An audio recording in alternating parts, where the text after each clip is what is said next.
I had a friend who described the mind-blowing sovereignty of God to me.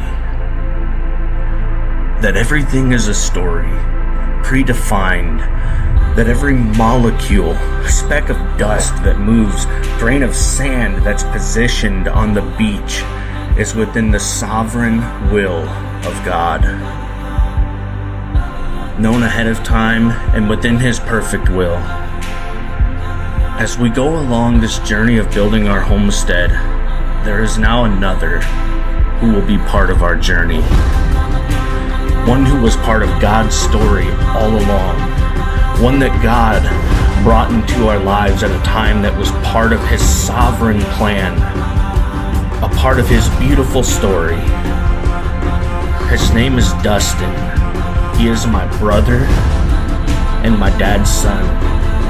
And this is his story.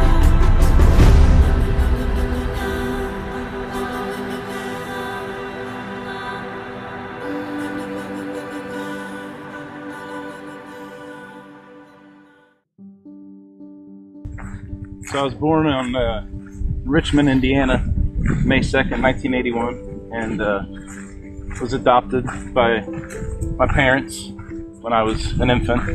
And I always knew that I was adopted, and had an absolutely amazing life. Got to go a lot of places and do a lot of things, and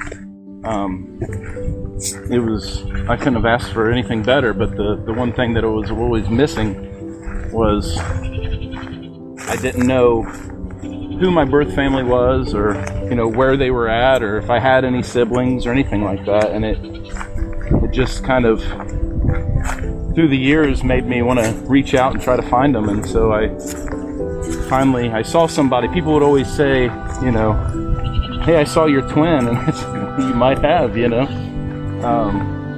but then as time went on, I thought, I want to see if I have a twin, do I have a twin?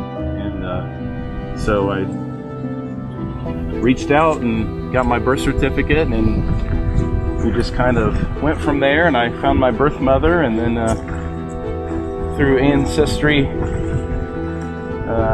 found you, and here we are. I'd filled out the paperwork, and I thought there was going to be a lot of back and forth with the Indiana Department of Health, and trying to fill out this form to get this form, and so on and so forth. You know how the government can be sometimes. And so I got a letter in the mail saying Indiana Department of Health. Didn't even register that it would be my birth certificate. And so I opened it up, and there was not a cover letter or anything. It was just my original birth certificate. And I always wondered, what was my name?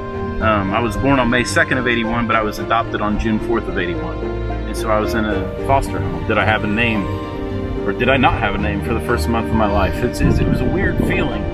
And it said Infant Ivy, and it just blew me away, And so I found my birth mother, and I reached out to her, and I got to basically just tell her thank you. And that's all I ever really wanted, But then it didn't stop there. Half my story was getting completed, but I still had a part of it that wasn't there. And that's when I found you guys. I thought after talking to my birth mother, she gave me some information. She didn't give me a lot, and she didn't seem to want to give me too much more, or didn't know a whole lot more.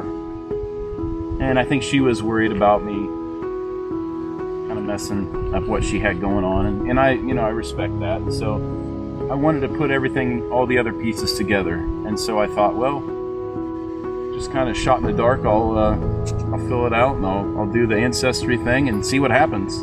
And maybe I can link up with a third cousin that can link me up with a second cousin, and so on and so forth. And when I got my results back, it said Zach Carter, close relative.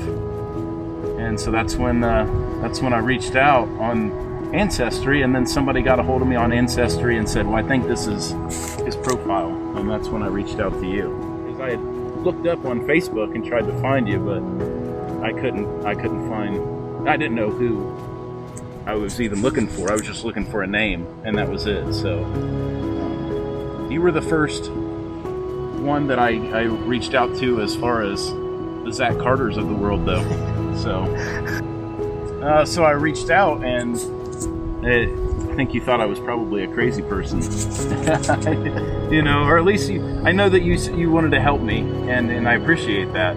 But I don't think that in a million years you would have thought that I was your brother. I think that you probably thought I was a little nuts, and so then when we started putting the pieces together and finding out who the birth mother was and everything like that, we realized fairly quickly that we were brothers.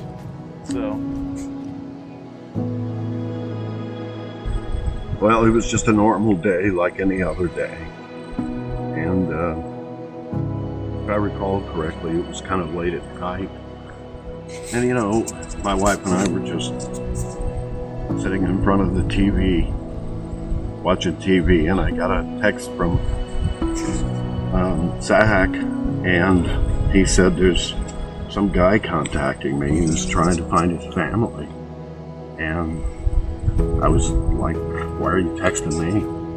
And he said, well, he said something about Richmond, Indiana, and he said, I knew that you worked in Richmond, Indiana for a while.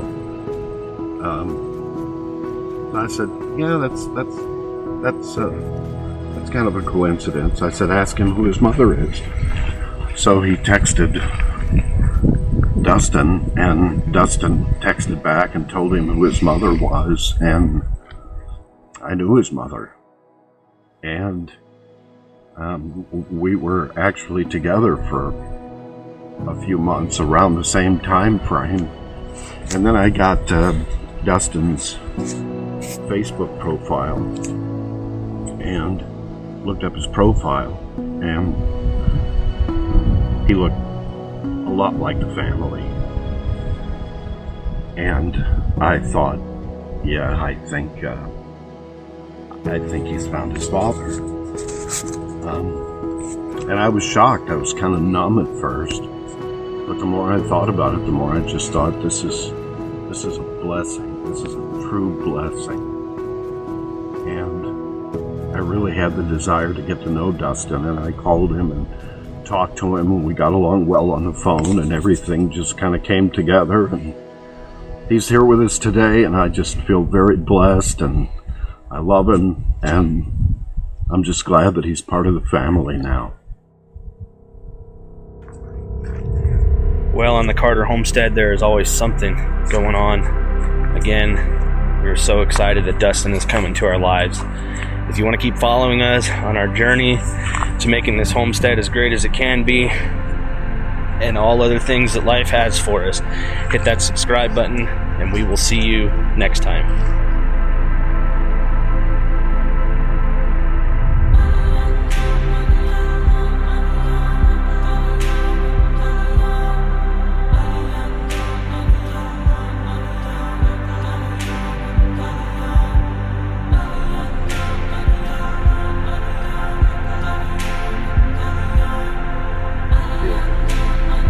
a little late to the party, but I'm here. Yeah, I'm glad. Really glad. Me too. Oh, stop it. Turn it off.